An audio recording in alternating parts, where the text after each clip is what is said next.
Ayun mga idol at magandang tanghali sa inyong lahat at andito naman ako sa aking munting pasisiw.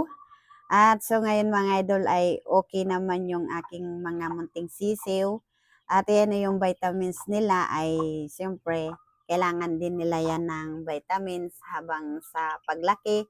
At itong vitamins mga idol ay good na good to kasi 3 in 1 na to. At meron na tong anti-malaria at anti-infective Ornistat. Tapos meron na siyang vitamin B12 and vitamin K3 at iron and folic acid. At ito mga idolo, kasi meron na siya tong vitamins at tapos para hindi magkaroon agad ng dapuan yung ating mga pasisiw at meron na talaga to siyang anti-malaria at anti-infective at pwede to sa ating mga broodcock at sa ating mga stag na antibacteria flushing. Pwede to. Kasi ano na tayo, 3 in 1 na to mga idol. At so ngayon sa pagbibigay ko ng patoka sa kanila at syempre maganda to din na i-combine at ito ang ating maestro age 0 1 month old crumble. Ito ay pwede ito sa baby stag booster ang maestro.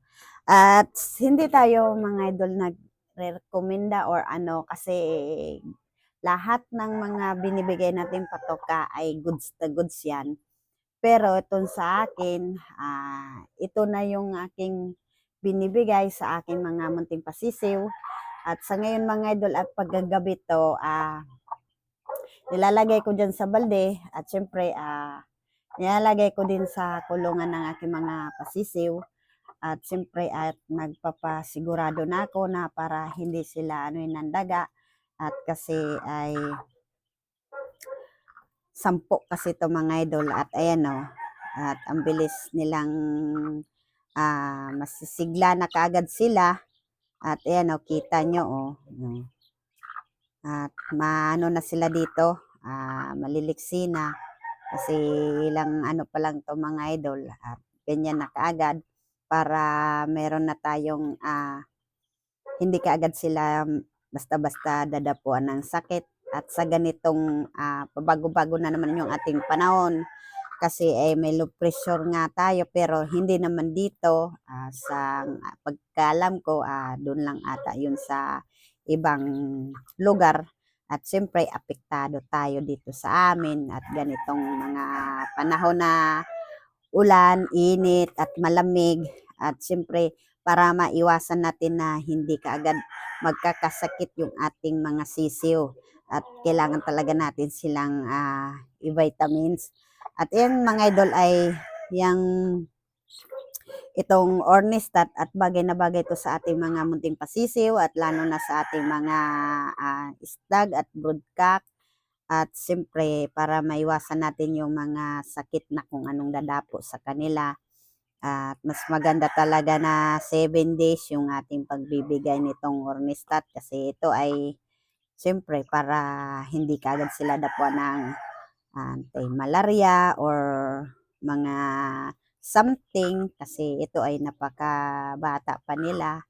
At bagay na bagay ito mga idol kasi sa simula nung pisa ni Kanaway at ito na agad yung aking mga itinitik sa kanila at pagbibigay ng vitamins at sa ngayon ay malaki na yung aking mga kanaway at dito naman tayo at mag-uumpisa na naman tayo dito sa ating munting mga pasisiw dahil 10 to mga idol at ayaw ko na silang bawasan at mabawasan sila sa sakit kaya mag-advance na tayo sa pagbibigay ng mga vitamina sa kanila pero sa pagbibigay mga idol ay hindi tayo magpo-focus sa isa.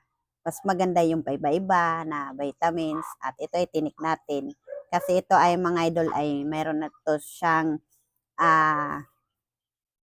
kumbaga sa may antibiotic na to kasi para maiwasan natin na sila ay magkakaroon ng something na malungkot or sa pagbaba ng pakpak at sa pag-iipot nila na may kulay pula or puti.